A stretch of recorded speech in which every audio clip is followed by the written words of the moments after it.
more sound from here. There is more people there. Namaste. Namaste. Namaste. Okay. You guys are awesome. Thank you. Extremely cool. I didn't know all this happened. I knew only a little part of it. Were they awesome? Yes? Yes. Yes. Yes.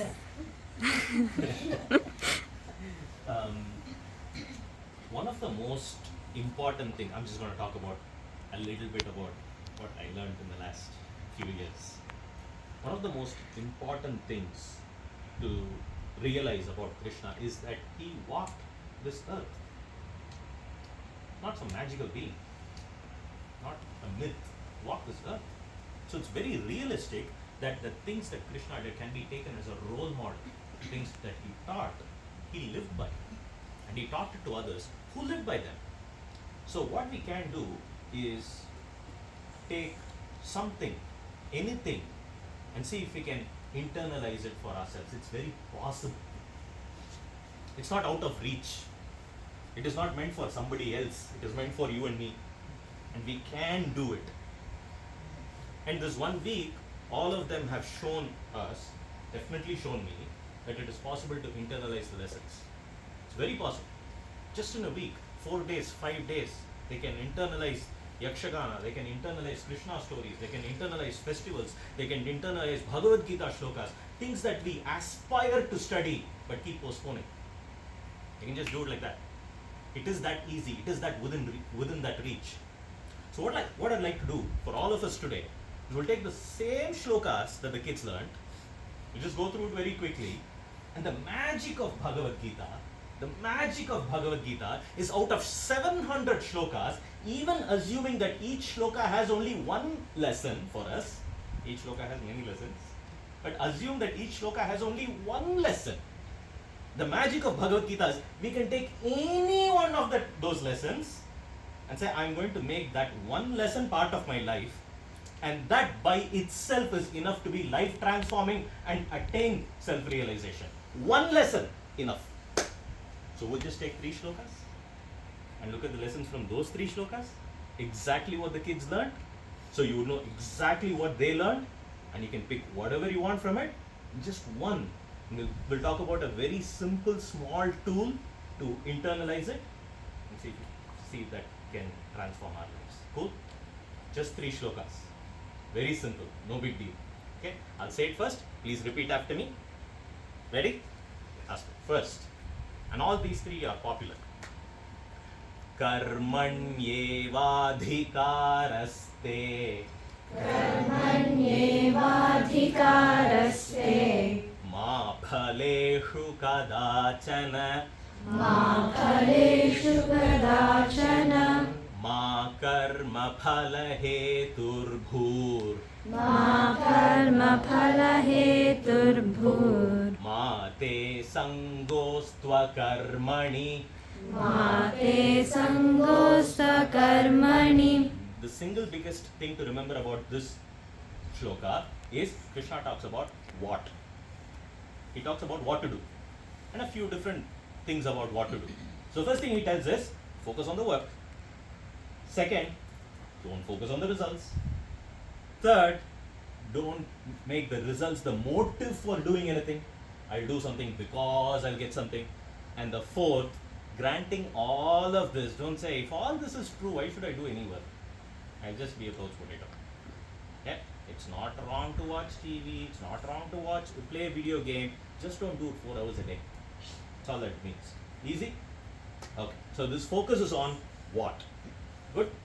Okay, second shloka. Ready? Yat karoshi yadashnasi Yajjuhoshi dadasi yat Yat tapasyasi kaunteya Tat kurushva madarpanam. A simple thing here is Krishna says do it as madarpanam. Do it as madarpanam. Krishna says madarpanam, so we take it as Krishnarpanam. Easy? So he tells He tells 4 categories of work. Only 4 categories of work. Very easy. Only 4 categories of work. If you do those 4 categories of work as Krishna Arpanam, life will be simple. Ready? First category. He says, Yadashnasi Madarpanam. Whatever you eat, do it as Krishna Arpanam. Eating is representative of the what kind of work? Mandatory. Necessity kind of work, or mandatory, or necessity, or mandatory kind of work. Whatever you have to do, absolutely. Eating, sleeping, breathing, being hygienic, exercise, things that you absolutely have to do, without which you would die. So do that as Krishna Arpanam. Simple. Second category of work, Yajjuhoshi Madarpanam. Once human beings have all the necessities, that's when we will start thinking, can I build a house? Should I buy a Tesla car? Till then that will not come. I'm hungry means I'm hungry. Food is most important. Right? Once that is satisfied, desires start. So Krishna says, whatever work you do that as a result of your desires, do it as Krishna Arpanam. Krishna. Do it as Krishna. Cool? Third, Yad Dadasi Madarpanam. Dadasi means Giving. Working for seva, others. working for others. Seva, working for others. So once human beings have satisfied their needs, once human beings have reasonably satisfied their desires, then we will start thinking, I should give something to somebody, no? I should start doing seva, no? I should do things for other people. Slowly those kind of thoughts will come after these two are reasonably satisfied. Krishna says, do that work also, the work of seva, the work of donating, the work of serving others as Krishna Arpanam. Krishna.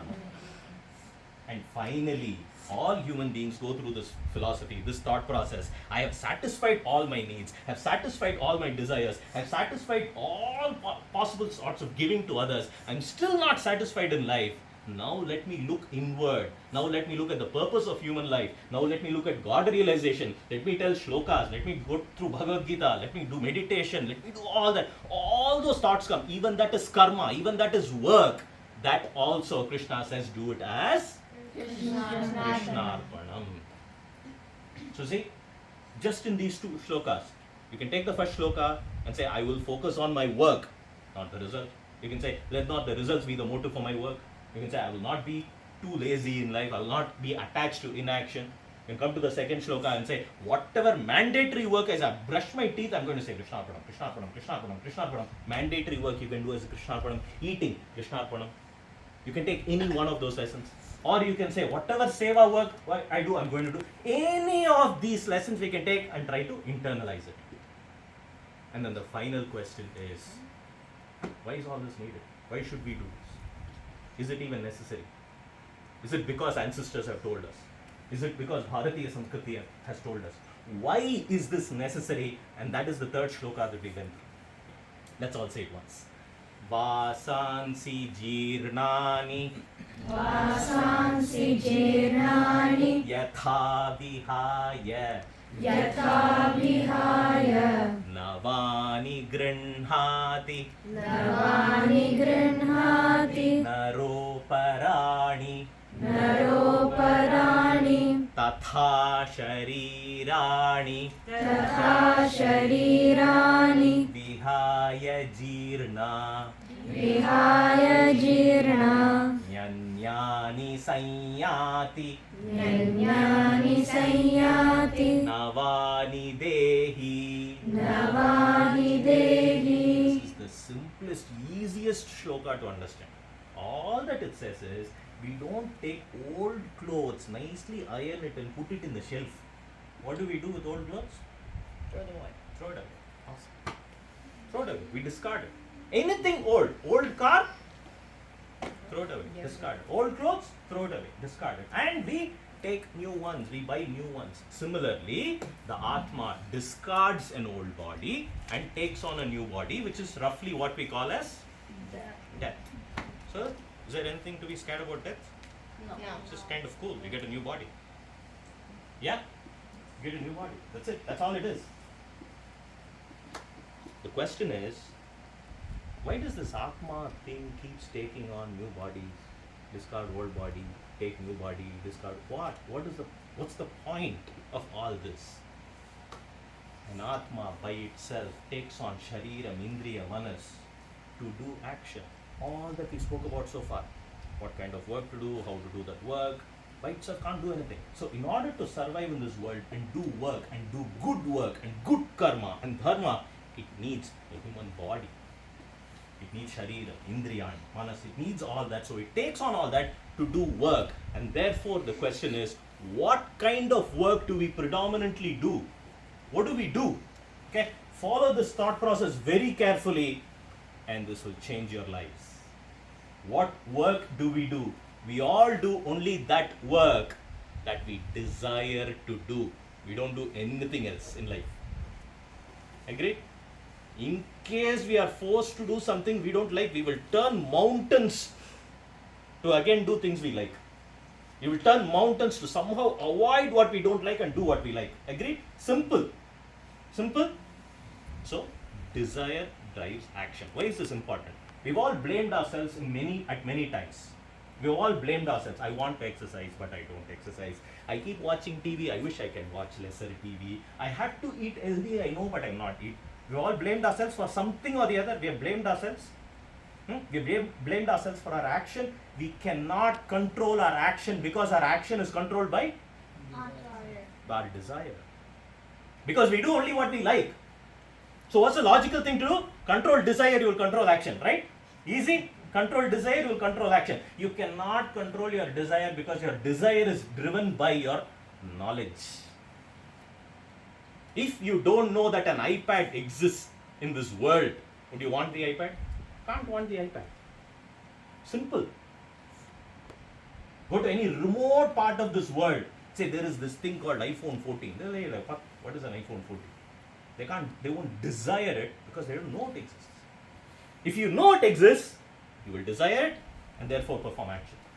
You can't control your action because action is controlled by your desire. You can't control your desire because desire is controlled by your knowledge. Therefore, control knowledge. You cannot control knowledge because knowledge is a product of what you see in your environment. Open the laptop, whatever tabs are open, if YouTube is open, whatever the recommendation comes, knowledge will automatically come. No control. Yes? Open the phone, TikTok, whatever is the next flip, automatically knowledge will come.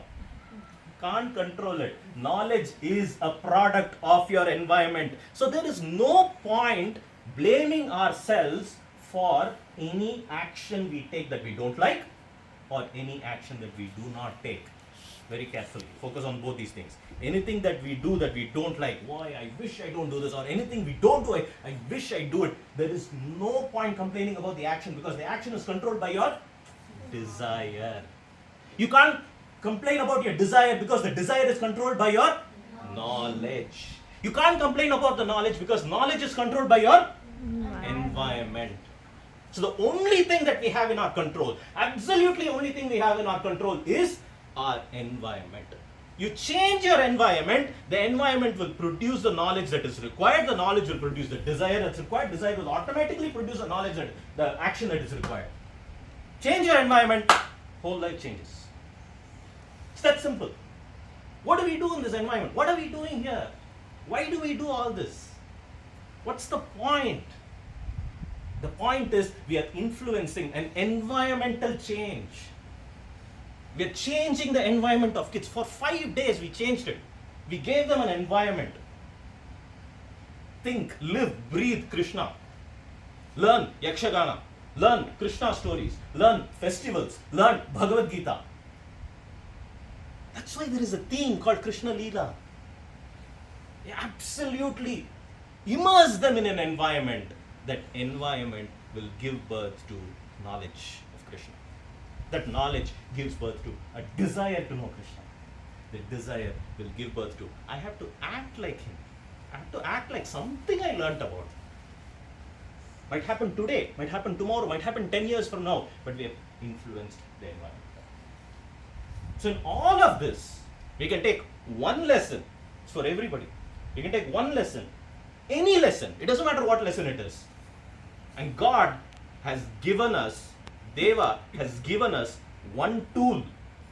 It's the only tool, but it's a powerful tool. He's given us the ability to create habits. All parents know how difficult it is to make a child brush his or her teeth for the first time. First few weeks, first few months, first few years. Is it easy or difficult? Difficult? Agreed? Yeah. But we were also like that one day. But now do we think about it? Automatically we brush our teeth. How much we think about? At least we will think about what happens if somebody else smells my mouth. So I will brush my teeth. At minimum we will think about. Definitely we'll brush our teeth. Without thinking about how many times I should brush this way, what, nothing. Automatically it happens because it has become a habit. Driving. How many of us think about driving? Habit. Deepa Jwalanam at homes is a habit, was a habit. Our greatest tool is the ability to create habits. The thing that influenced me most was I don't have to master 700 shlokas. I don't have to master 47 shlokas. I don't have to master 20 shlokas, not 10 shlokas. I can take one and I can take one lesson and I can make it into a habit. Just like brushing teeth, it will be difficult for the first 20 days, first 3 months, first 6 months. But once mastered, it just becomes such an easy part of our lives. And Deva has given us that ability to create habits. It is certainly possible. This kid showed us it's possible. It is certainly possible. So take any of these shlokas. Let's go home. Now they know it. You also know it. Have a conversation. Pick one. See if you can make it a habit. And it will be life transforming. Dhanyavadaha to all of you first. I learned a lot from you. Thanks for making me a part of your journey. I loved it absolutely. And I hope I come back and see you again. Dhanyavadaha for coming, everybody.